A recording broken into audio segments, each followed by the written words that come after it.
Yeah, please. All right. Good afternoon, everyone. Thank you very much for joining. For those that have joined before, um, welcome back. I'd like to basically reintroduce myself before I introduce the topic and basically highlight what this whole webinar is about. I'll just admit to the other people as they join. A couple of people did say they were going to be running a bit late. So yes, as I mentioned, my name is Lebo from Solid Systems. Thank you very much again for joining our session. Um, I've been with the company for a number of years. Actually, I reached my 9-year benchmark this year. I mean, this month. That being said, I've gone through the ranks in terms of understanding the technology and the needs of our customers. That being said, these webinars are primarily named, specifically named Microsoft 365 Fast Learning Webinars, designed to add the much needed value to our customers, as well as any people that are joining from outside the organization, to ensure that they understand the technology they use and they know what they're basically paying for as well. Because in most cases, the products that I'm basically going to be covering today are already included and you're already paying for them. So this is just me walking you through the whole process to ensure that you get the best value out of your product. Just to give you an indication from the customers we've implemented these Microsoft products, probably between 15 to 20%. That's how much they use from these products. These sessions are designed to increase both your productivity and more using those products more efficiently. That being said, before we do jump in, I'd like to make this a very interactive session.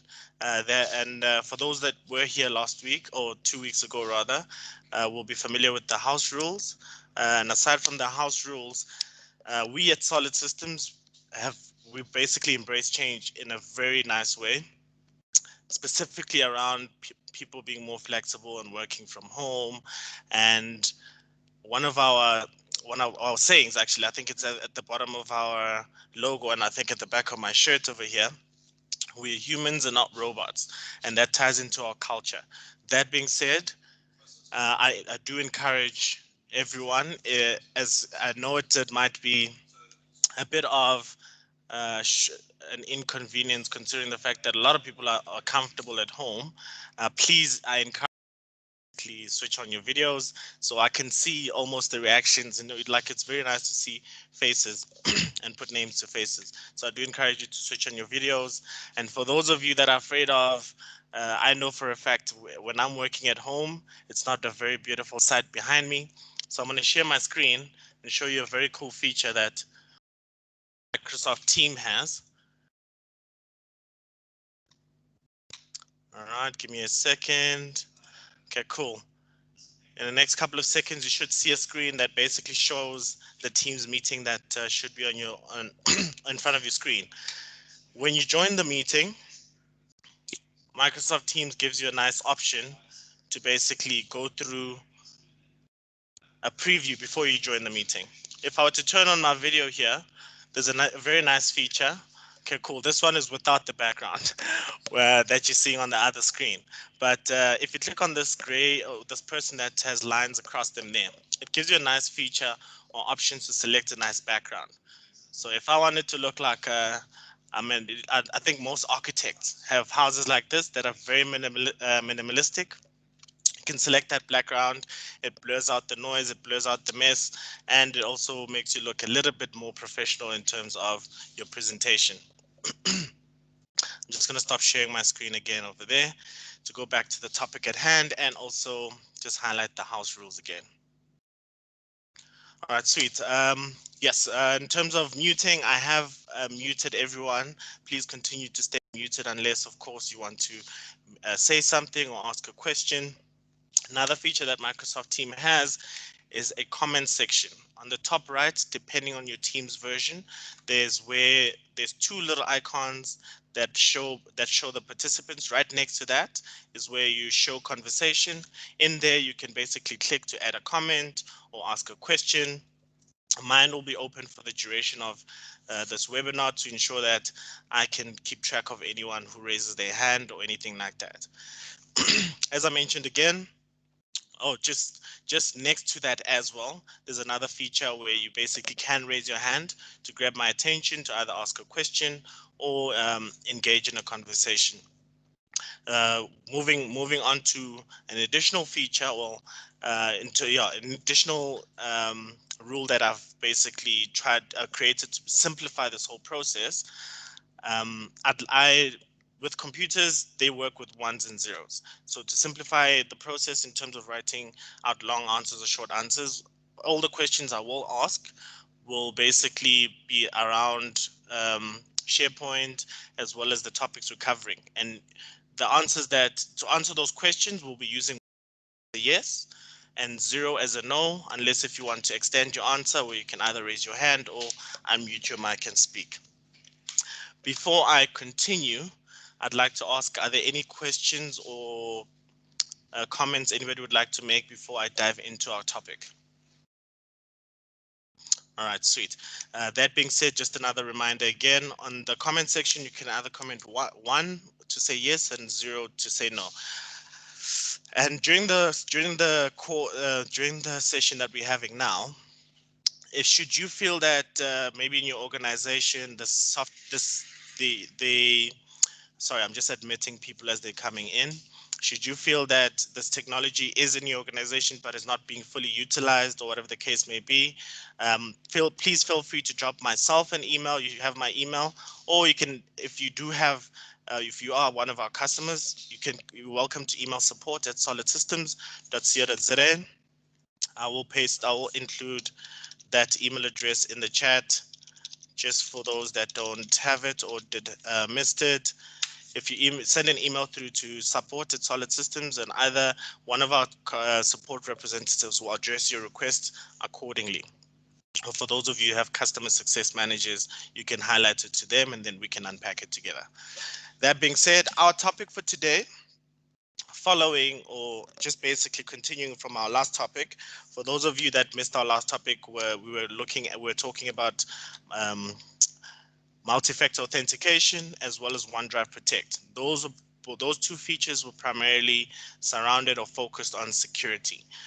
That section and that webinar recording is available should you want to watch it, but it will not necessarily be dependent on this session or affect this session in terms of what we're doing today. Today our focus is SharePoint and OneDrive.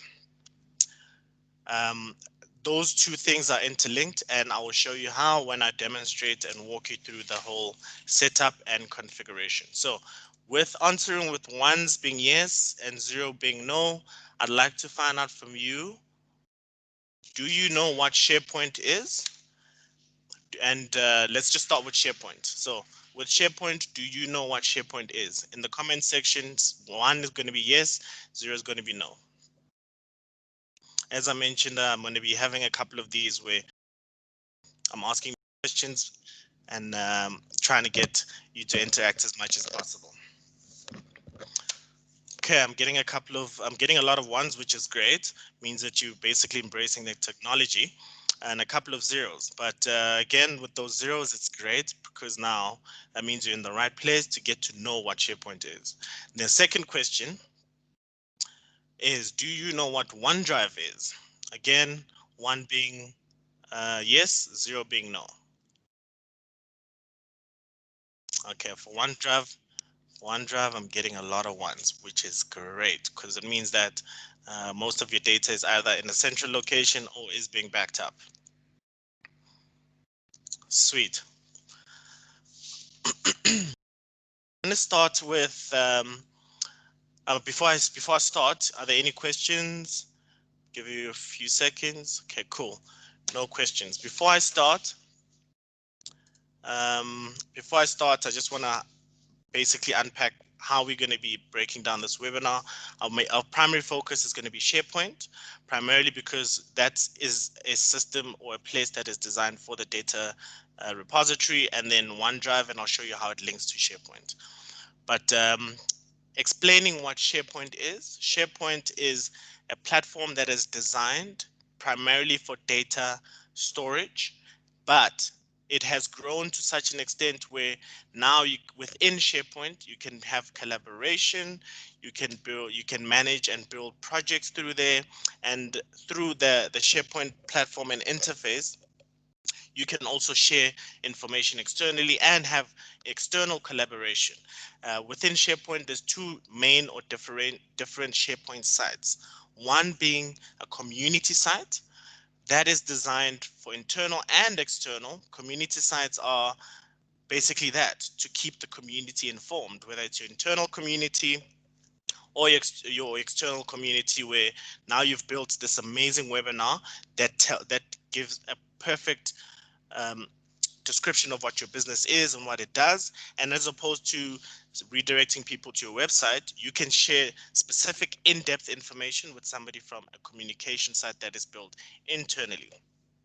And there's what you call a team site. A team site is exactly that. It is designed for collaboration within teams.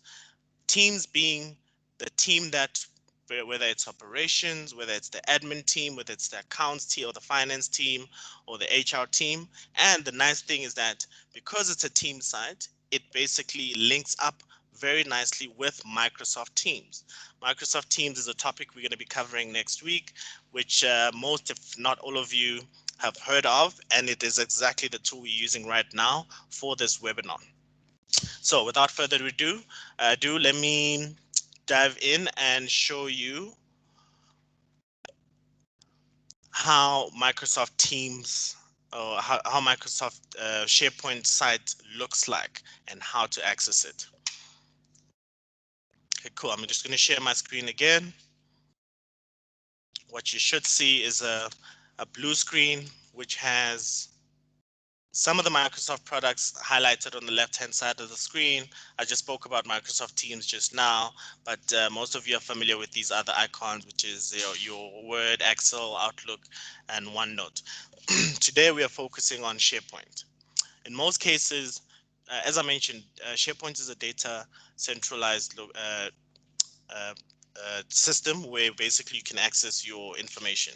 And unfortunately, there is no actual application where you can basically install on your machine to access SharePoint, like a SharePoint application, which is where OneDrive comes in, where OneDrive is an application designed to allow you or to give you accessibility to the SharePoint site. I'll also show you how that is.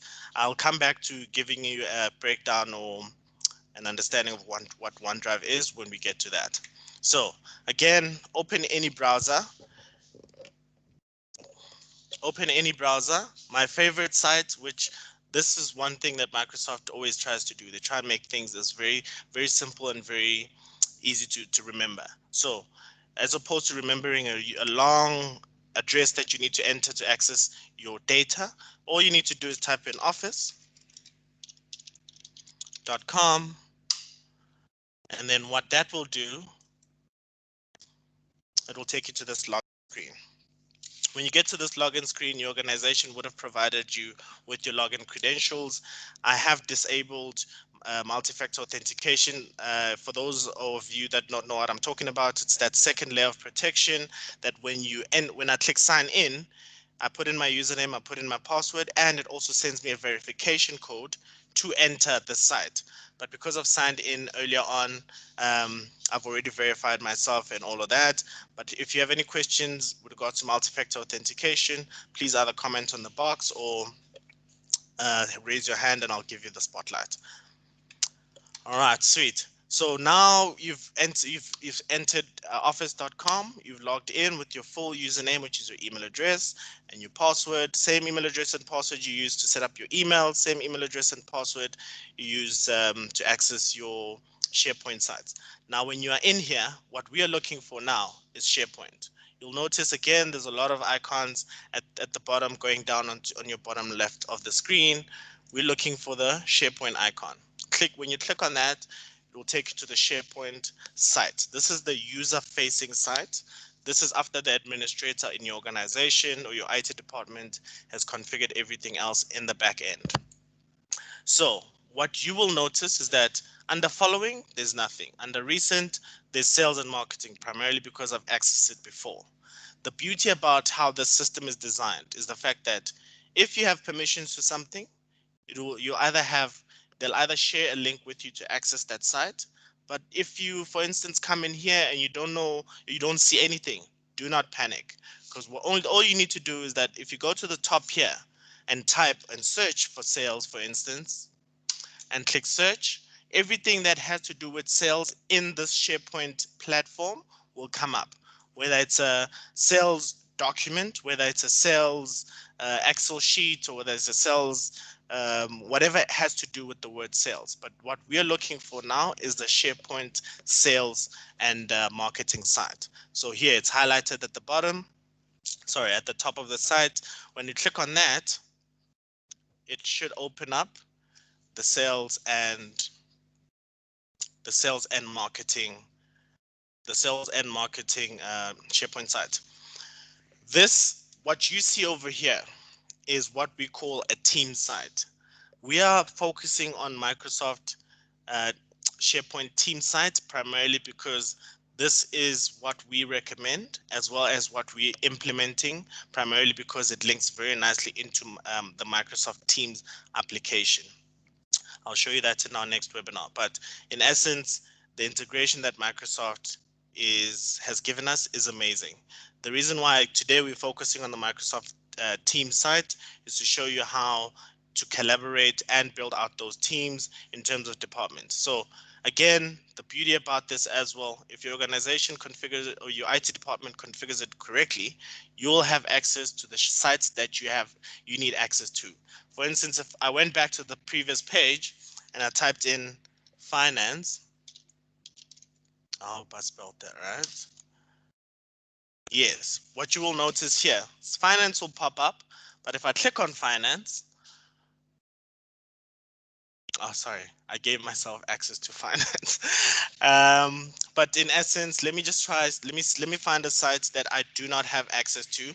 I just want you guys to see what happens in the back end when it comes to certain sites, or when you click on a site that you don't have permission to. Finance. What I'm illustrating here is the permissions. So a lot of people are worried about, for instance, people having access to financial documents that they're not supposed to have access to, whatever the case may be.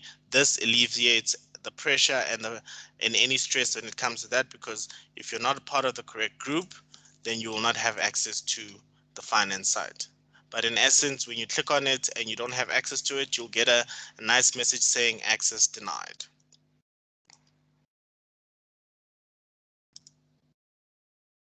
Oh yeah. Now I'm logged in with the administrator account. As a result, I do have access to finance. But another thing to highlight, on the top right of the screen over here, it shows you the members. If I click on members, it shows me who has access to this SharePoint site. Again, if you have the correct permissions, you can either add or remove people from the site, but it gives you an indication of who has access to this SharePoint site. So it can also give you a peace of mind knowing that somebody who's not meant to have access to finance doesn't have access to finance. That being said, today's focus is how SharePoint links to OneDrive, and our primary focus now is going to be on the data that resides on the actual site. What do I mean by that? As I mentioned, SharePoint I think of it as a blank canvas where you can build whatever you want to build onto it to make sure your environment is as productive and as collaborative as possible. So when you get to the SharePoint site, what I'm trying to get to here is to show you guys how SharePoint links to OneDrive. When I click on my document, this is me accessing everything online, and this is me accessing everything on using either a link that was shared to me or when I log in. So I clicked on the finance documents, which has nothing in there, but we're going to go back to sales and marketing. If I click on documents over here, what you will see is the documents that are sitting on this SharePoint site. Again, if you have access to the site, you'll have access to these documents. But the beauty again is that we can take it a step further.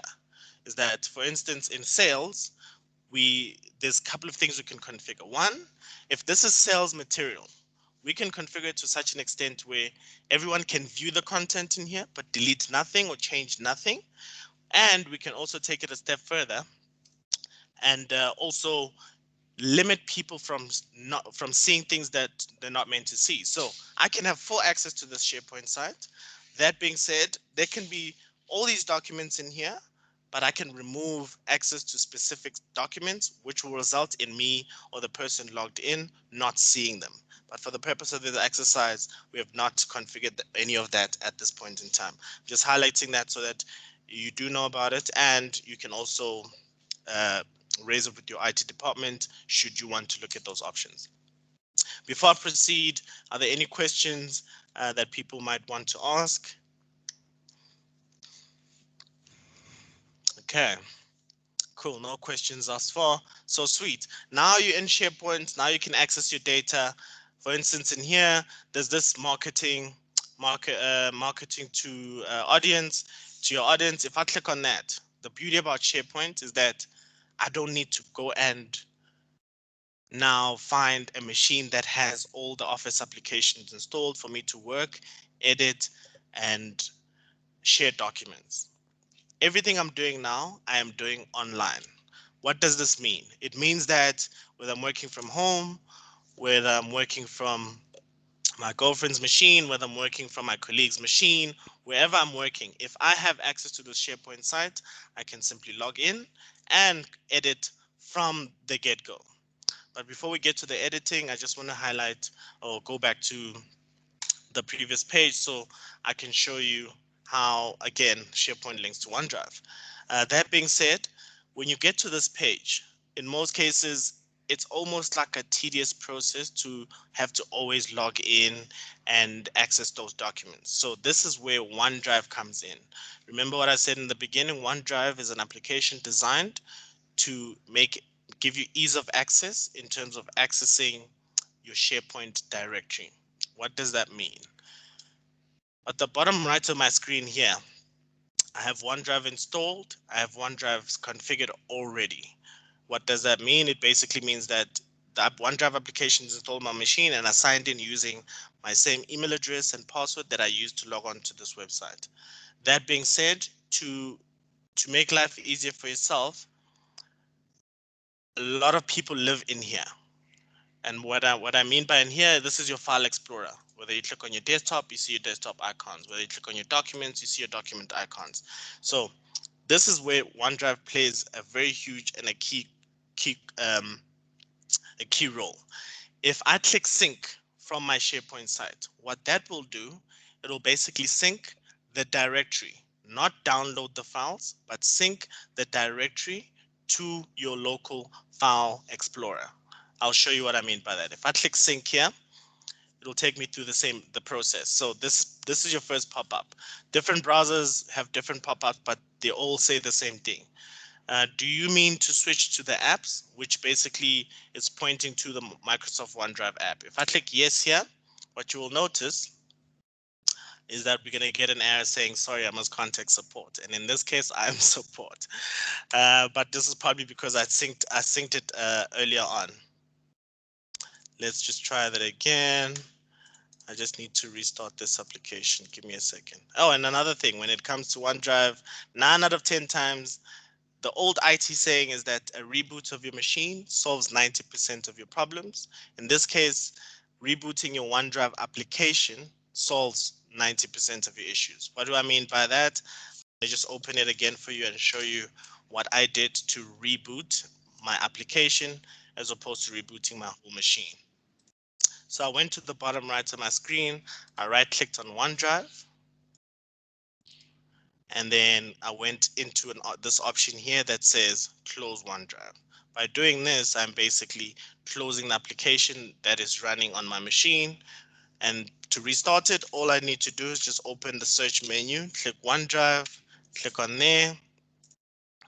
Once I click on there, it basically starts up the application and shows you the sync icons. So again, I'm back on the SharePoint site, and let's hope it allows me this time.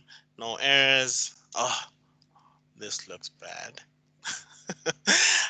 But that being said, let me just see something.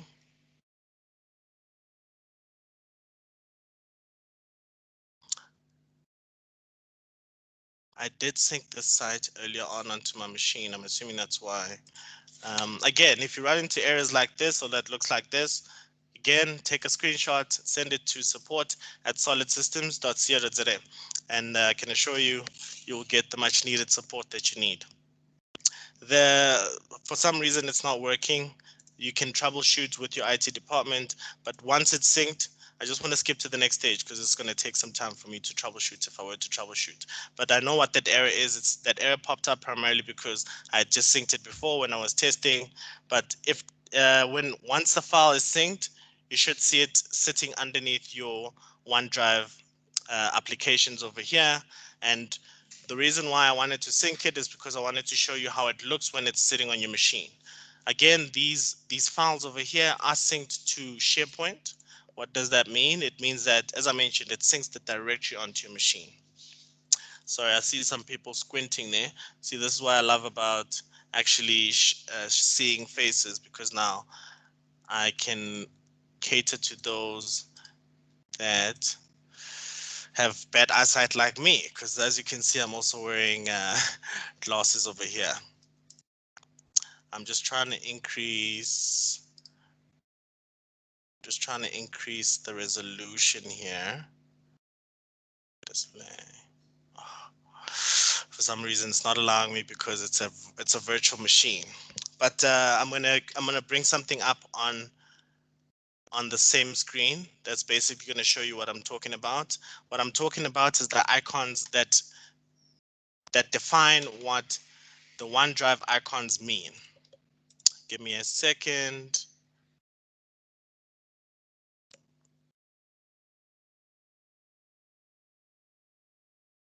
I'm actually OneDrive images explained. Almost there. There we go.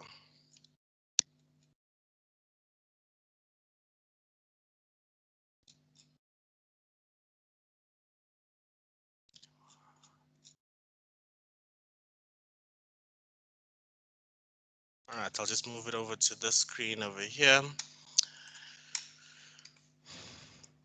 Just make that bigger.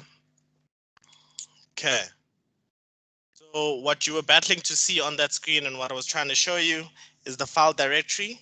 This would be a replica of what should be on your, what the documents that would be sitting on your SharePoint site. That being said, under status, you will see these icons here, which I'll explain to you shortly. The first one here, which is a cloud, gives you an indication of the location of the file. So what this means is that the file is available as a directory on your local machine, but is still sitting on the cloud. What the purpose of that is to ensure that it does not take up space on your machine, but you can still access it should you need to. When you double click on the file, we'll move on to this highlighted one over here, which is the green circle. If you're battling to see, please just comment in the section. Give me a second. I see a question here. Where do you save the original documents on your PC or OneDrive? So I have a question here from Lenora. The question is, where do you save the original documents, on your PC or on OneDrive? The answer to that question is, once you have synced your OneDrive onto your machine, I'll show you exactly what I mean.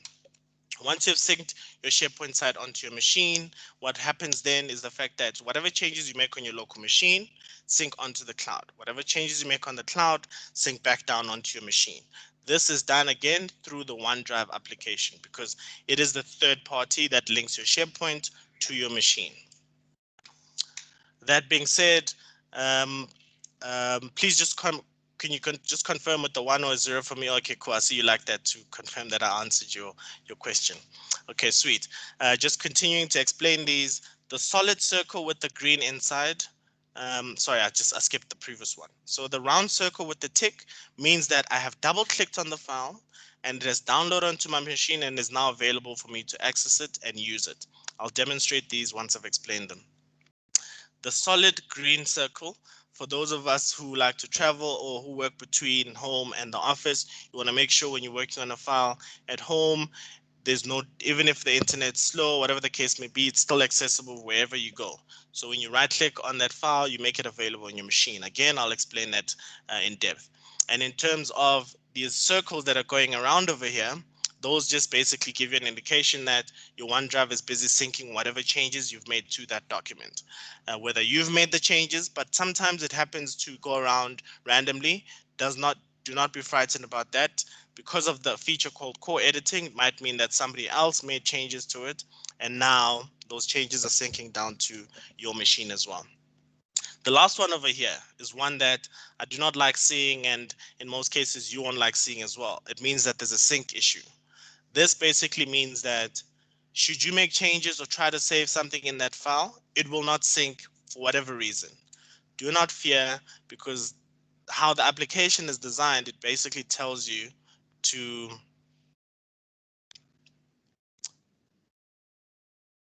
okay, sorry, I just got a comment there.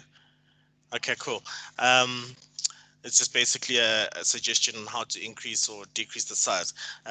So in this case, if you get an X that looks like that, if you click on your OneDrive application like that, it will tell you exactly what is causing the error, whether it's the name of the file, whether it's a duplicate of the file, or what, or the file size is too big, or whatever the case may be. OneDrive is designed to tell you exactly what the error is, and you would see it where right currently where you're seeing all you're all set.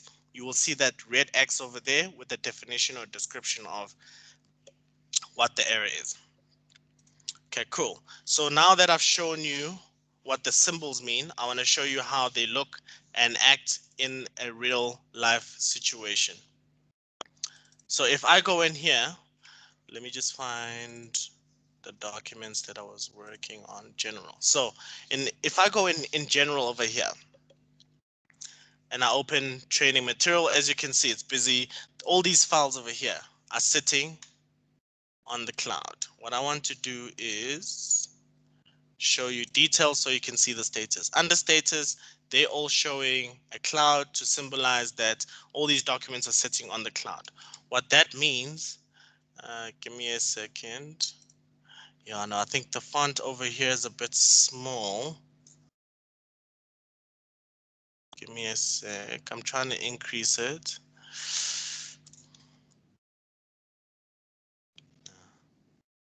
Yeah, my colleague made a recommendation to increase Microsoft Teams, but this is a screen that I'm sharing. Actually, what I will do is that I'll demonstrate this on my machine, because I also have this sitting on my machine as well. Because I know that I can make bigger. Give me a second. I'll just reshare my screen so that you can see what I'm trying to present. But before that, let me change the resolution to make it bigger.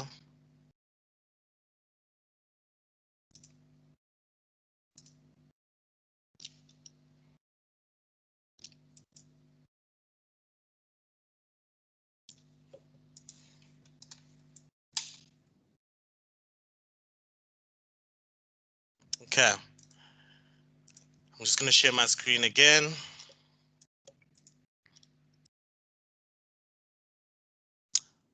Oh, okay, cool. That message was actually intended for the audience. That's another feature that Microsoft Team has. If you click on Control and then scroll up on your mouse, it basically enhances or enlarges the screen that is being shared. So basically save me some trouble in terms of trying to increase the resolution on my side. So again, Control on your keyboard and scroll up on your keyboard like that, and then basically increases and decreases. Let me show you what I mean. So if I share the screen, let's bring that back up, and I'm in Microsoft Teams. In this instance, I would have shared my screen where you can see the other side. If I click Control on my screen and zoom in or scroll up, it makes it bigger. And this is basically focused on the content that is being shared. Now zoom out, it basically zooms out and increases the size of the video. That being said, I just want to share the correct screen again.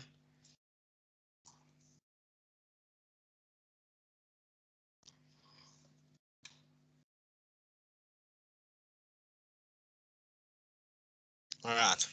So what you will notice is that again, the clouds are sitting on there. If I double click on this image, it basically pulls it from the server, puts it on my machine. That means now the file is accessible and I can open it on my machine. And what you will notice is that that circle has now changed and is round and green. In the event where, as I mentioned, if you want to travel or you want that file always available on your machine. Okay, cool. Increase Microsoft. Cool. Um, in this case, if you are traveling, whatever the case may be, again, right click on the file. And then there's an option that says always keep on this device. Different machines, different message, but it basically sounds the same. And when I say different machines, I'm referring to those of you that are using Macs, but the same option is there as well. If you right click and keep on this machine, what you'll notice that circle has become now solid green. What that now means that should you lose internet access, should you not be able to access that file for whatever reason on SharePoint, it will always remain on your machine, and whatever changes you make will basically upload and sync onto that specific SharePoint site when the time comes or when you reconnect to the internet. Cool. I've said a lot. I just want to ask again, if you do have a question, feel free to unmute your mic and ask, or you can type it in the comment section over there. I'd like to open up the floor again for any questions that you might have when it comes to SharePoint or OneDrive, whether how they are linked or how they work together, how to access them, or even if you want to ask about the even if you want to ask about the statuses of those symbols that I showed you now. So are there any questions?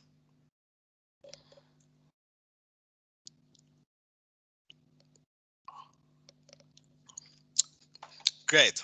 I work in the IT department, so silence for me is always great. Primarily, one, I'm hoping it's because people know what I'm talking about, and two, in some instances, it means that everything is working. It's just a side joke. It's like always an instance where nobody ever calls the police station to ask how they're doing. They always call when there's a problem. So same with the IT guy. We only get calls when something's not working. So silence, as I mentioned, is golden for us. Okay, cool. I see a question came in there from Lobby. Can you sync a shared file to your local computer? Yes, you can. But again, depending on the permissions of your organization, definitely have those limitations when it comes to that. But by default, you can basically sync any file onto your local machine that is shared by your organization or that you're given access to for that SharePoint site. Any more questions before I proceed?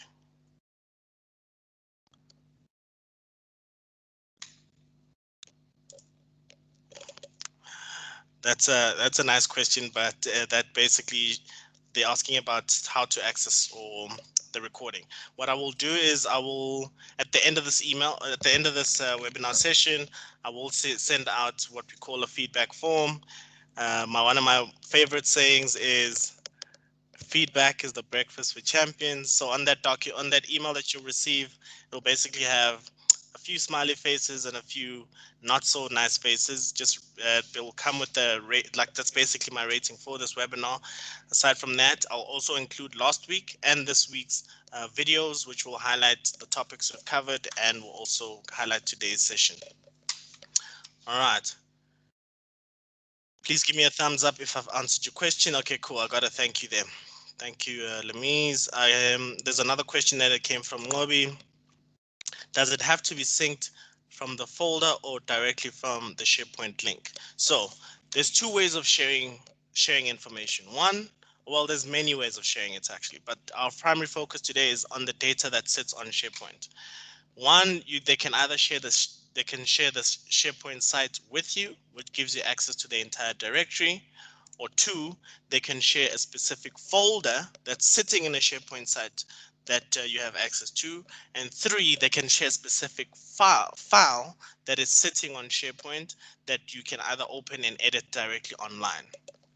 very important to highlight. If somebody shares a file with you, by file I mean a Word document, an Excel document, a PowerPoint, etc., and you open it, you will be 100% able to edit it online, and you can also open it. Let me show you what I'm talking about. I'm going to just share my screen again. As well, I just want to show you how it looks when I share a file and when it comes in. So think of this as your mailbox, and this is me coming in from the back end saying, let me just share link.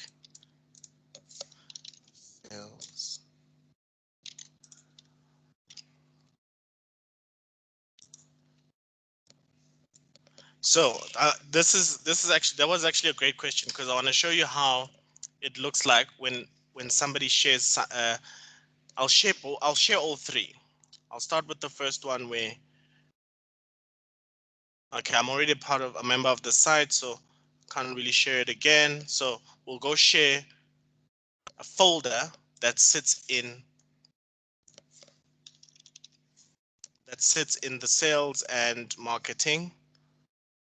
If I click say share over there, actually what I should be doing is showing you what I'm doing in the back end. So right now I'm on the SharePoint site, and for me to share the information, whether it's with someone in my group or not, very important to highlight, if I share this folder, they will only have access to this folder depending on the permissions. So if I click share on there, for instance, for general, I click share, and all I need to do is enter the email address. This is specifically when they're in the organization. So on this account, I'm logged in as the administrator, and I'm sharing with Solid 365. I click send, bearing in mind that you can do this from the portal or you can do it from your machine. So if I right click on there, I also have an option to share from your local machine as well. If I click share, same thing applies. Where in this instance, I can also just type in the email address again, click solid, click send, and what I will get in my inbox is something that looks like this. All you need to do in this instance is either click on open or in general, but it will take you to the same site. So now that we've shared a folder, that folder you can sync to your local machine. I've done that here. As you can see it's sitting under general and is synced to my machine. Depending on how they shared the link, it might look a little bit different on each machine. And most cases, to differentiate between your personal OneDrive and your company OneDrive, there'll be a name at the end of that, at the end of the OneDrive icon. So there it's shared and opened up over there. So again, in the email, I click open, opens up on a browser by default. But again, if I want to sync this to my machine, I can click sync over there. So what I wanted to show you guys is the difference between a shared folder and a shared file. So now I'm going to go and share a file, and which will lead me to my next topic, which is co-editing. So if I go training material, I shared this specific file with Solid 365, and I also shared with my colleague.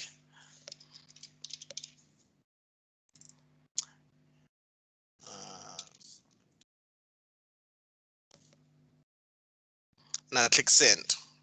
Both of us will receive this email, which would have come from the administrator, which is MOD administrator.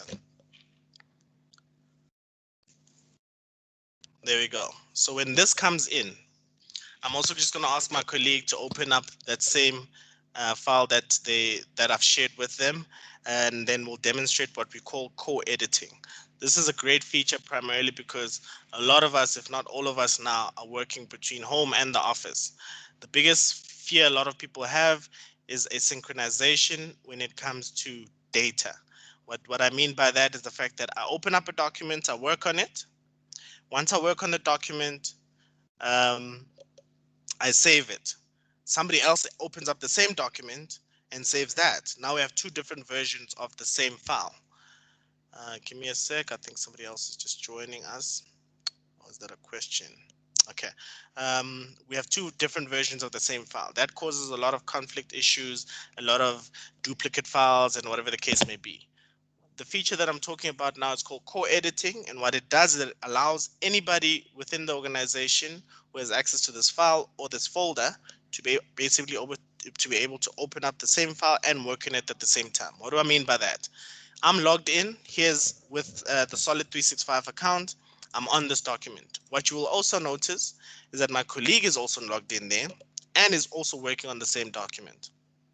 I can see where their cursor is on the document by one, them the initials showing on the actual page. If I can't see their cursor, I click on their name and I go to location. What that does, it shows me exactly where they're sitting on the document.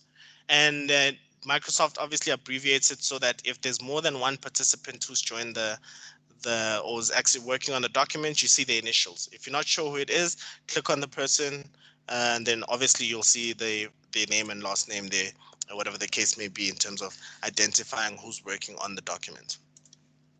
So cool. Any questions when it comes to co-editing? Okay, cool. I'm just going to move on from co-editing and show you um, what I'd like to think. I'd like to call in an instance of a disaster, what do you do? So in most cases, I work on this document the whole night. I make changes and whatever the case may be. Somebody comes in here, right clicks or highlights everything, backslash or backspace, and deletes everything on this document. So in this instance, you might think you've lost all your data, but Microsoft has designed a feature called co-editing. And everything I'm doing on here, you can also do on your local machine. Everything right now I'm doing is online, but if I were to go click on edit there, I have an option to open this on my local machine. So if I click edit and open on my local desktop, what you will see is that it spins up the Outlook, the Microsoft, and there we go. So I went from being online, that looks like this, almost identical. And then now, because obviously I've opened it locally, it's giving me this message here. If I go on to Word there we go. Very important thing to highlight. If your OneDrive application is running, and if it's a synced site or a synced folder, there's a feature that is called autosave that is enabled. If you look to the bottom left or the top left of my screen, there's an option there that says autosave. This feature is automatically enabled to ensure that features like co-editing are enabled so that we all save in real time and edit in real time. So again, same thing applies. I can still see my colleague over there. I can also chat to them directly. A couple of other features, nice features. For instance, if there's a spelling error or a word in here that I don't like, I can simply highlight it, right click on it, and add a comment. What that does, it opens a comment section on the right hand side of my screen. I can say, hey, this should not be here. And I can also mention them so that they can see this message when they come in the next time. Yeah, see, as I mentioned, you can mention them, and I can type Ngobi on there.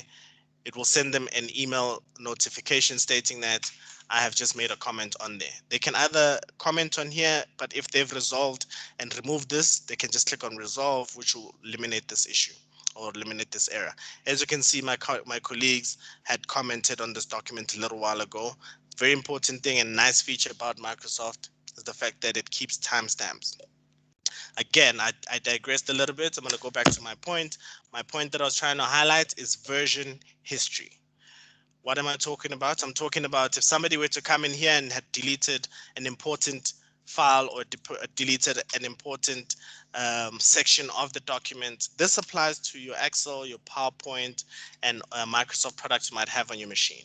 So as I mentioned, it's autosave, and you'll see at the top there, it's currently saying saving. So it's saving the changes I've made locally and also uploading them onto the cloud. Again, as I mentioned, this is on my local machine. If I minimize this, close that, and scroll to the top, what you will see is that the changes I made on my local machine would have taken effect here as well. Just give it some time to sync. Was just loading on there. Whilst that sync, I'll go back to my local machine. So version history, how do you access it and how does it work?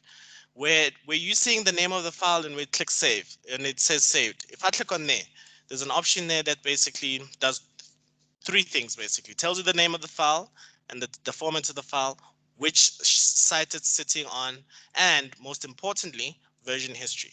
When I click on version history on my right hand side of my screen, I can see who made changes, when, what changes they made. What do I mean by that? I can go and open a version that was from today at 2:47, and what you will see is that all the changes that I had made prior to um, that version history are all there. So you have two options in this case. Well, three to be honest with you, but one, you can either compare the changes or restore this file to that exact date.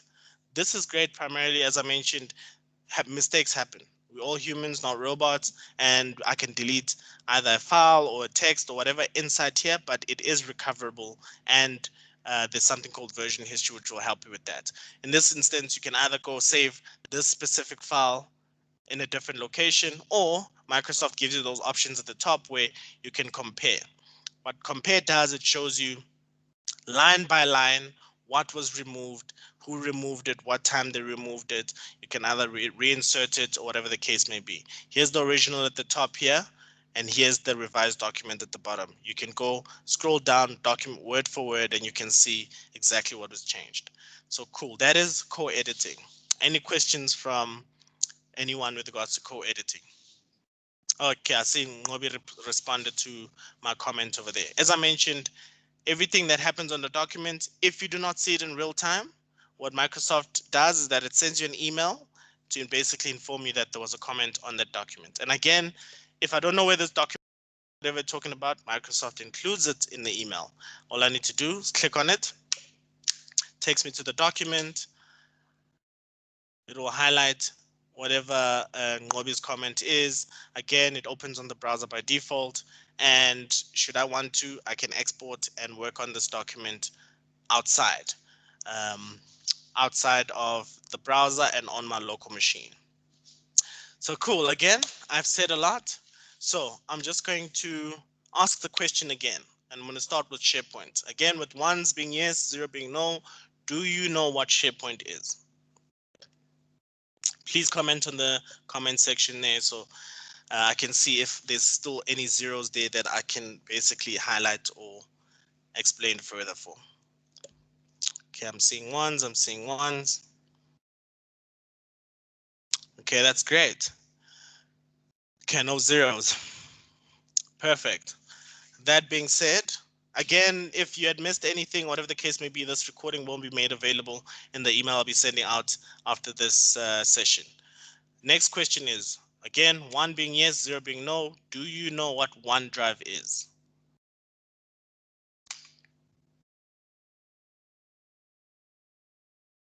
Great. I'm seeing a lot of ones there. That's great. I'm going to just stop sharing my screen so we can have our last face-to-face engagement there. Again, we've got 6 minutes left. I'm opening up the floor again for any questions or any comments or anything you might need to highlight, or anything again that you might feel that I went past very quickly and you might want to revisit or me to explain further. Okay, sweet. Thank you very, very much. I know an hour today, in today's day and age, time is money. I know an hour is a very long time to take out of your day to join these webinar sessions. I really, really, really do appreciate you coming out. And if you feel that there's anything I can do to improve in terms of the session and how I present it, as I mentioned, I will be sending out an email that has a survey, as well as the two previous this email with the webinar, this webinar, as well as this one. Please feel free to comment on there, and also just rate me on that email that you're going to receive. Thank you so much for joining me. Those that are in Joburg, I hope you're hydrating, because yeah, the past couple of days have been very, very hot. Those in Cape Town heard otherwise there, because they said it's cold. So stay warm and still hydrate as well. Thank you very much. If you have any further questions, please feel free to drop me a message directly or give me a chat. I see Dave's joined there. How's it? Sweet. Thank you so much, guys. Thank you. Bye. Yes, bye. Lebo. Thanks, Lebo. Thank you. Bye bye. Thanks, Lebu. Bye.